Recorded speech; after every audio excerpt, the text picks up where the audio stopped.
Do you know the history behind this popular statue located in Odo town? We can't talk about this statue without talking about the 16th king of Benin, Oba Zolwani Baomi. Oba Zola was an emperor and a respected warlord in Benin. He expanded Benin Empire westward and eastward. Oba Zola, as an emperor, had numerous wives and children. He was the father of Osawe, who later became Oba Esigi in 16th century. He was the father of Enoge of Idogbo. He was the father of Olokwe of Okwe in Afemed division. He was the father of Idubo, who became Arhuhan of Udo. He was the father of Alani of Idwani. He was the father of Ugwan of Ora. He was the father of Eze of Abo, and so many other people I cannot list right now. Among Oba Zola's numerous wives, two were notable, which are Oloi Idia and Oloi Ohomi. Oloi Idia's legacy is well remembered today with the mask of Festac 77. These two women were strong physically, spiritually, and otherwise. Not like they really loved each other. You know how mates behave in a house. Now, they were both favored by the heavens. They got heavy at the same time for their husband, Oba Zola. Fast forward to the 9th month of the year, there was a coincidence. Their water broke on the same day, meaning they were in labor on the same day. The child who would later be known as Idubo was birthed first, but he had a low APGAR score medically, so he didn't cry. The silence of this baby stopped the people that birthed him from reporting to their father, Oba Zola, because it is an abomination to report a baby that didn't cry. Queen Ohomi was the mother of Idubo. In the other room, Queen Idia gave birth to a bouncing baby boy as well. This bouncing baby boy cried immediately. This baby boy would later be known as Osawe. This baby boy's birth was reported to Oba Zola. Joyfully, Oba Zola accepted this baby to be the first, though it was the second. Hours later, Queen Ohomi reported the birth of Idubo to Oba Zola, that it was the first child that was given birth to. Oba Zola questioned the people why they delayed the report of Idubo's birth. Their only response was there were some complications after the birth of Idubo. Oba Zola had already placed the second son, Osawe, to be the first. And there's a saying in Benin, Oba Batere, Noba Gie, no, meaning when the Oba made a proclamation, he can never go back on it. This is why the Obas of Benin listened very well before passing judgment. But in this instance, the Oba was not at fault. Rather, it was the mother and the people that birthed Idubo that were at fault because they didn't report first. Before we continue the story, note that Oba Zola had a son who was the eldest to every other sons I mentioned earlier. His name was Idogbo. He also grew up in the palace with Osawe and Idubo. Few years go by.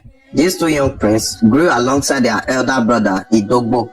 Nature already cheated Idubo, who was later known as Arhuhan. He had this condition known as oversecretion of growth hormone, which caused him giantism. Idogbo and Osawe grew up as normal human being would. Idogbo grew bigger in size.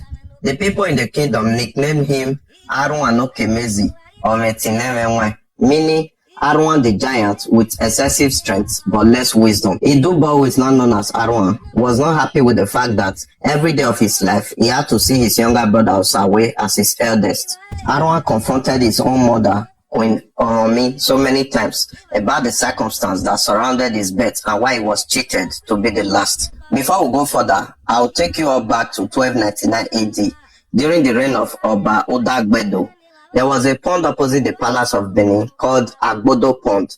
This pond later turned into the playground for Idubo, who was Arhuhan, Osawe, who became Oba Esigi, and Idogbo, who became Enoge of Idogbo. One day, while they were playing close to this pond, Idogbo slipped his leg and dislocated one of his legs during this play, and he became a cripple after that day. This disability automatically disqualified Idogbo from becoming the next Oba after his father, despite being the eldest, because there's a saying in Benin, meaning the palace is built with upright wood. It is forbidden for a deformed person to become an Oba. The mantle of Obaship fell on Osawe, who later became Oba Esigi, but Idubo was not happy with this. The fact that Oba Zola knew what was going on in his palace, despite waging wars outside his territory to protect his kingdom from external aggressors, he made the first child, Idogbo, the Enoge of Idogbo, a community present in today's Benin. Arhuhan was fully grown at this point, waged wars against those that rebelled against his own father's government. Arhuhan was so huge in history that he was said to have uprooted palm trees to sweep his father's compound, of which the same thing he did when he was sent to Udo. Arhuhan had 6 toes to the front and 6 to the back, so it was difficult for an enemy to know his approaching. Obazola discovered the strength of Arhuhan. He knew the fact that Esige, who was Osawe now, cannot wrestle with Arhuhan himself. So Obazola had to send Arhuhan to a nearby community in the west end of Benin called Udo. He asked Arhuhan to become the Duke of Udo, while Esige take over his throne, where he must have joined his ancestors. Udo as a historical community is currently located at Ovia Southwest local government in Benin. Udo was so tough from the era of Ogiso till the dynasty of the Obaship that a parable was coined,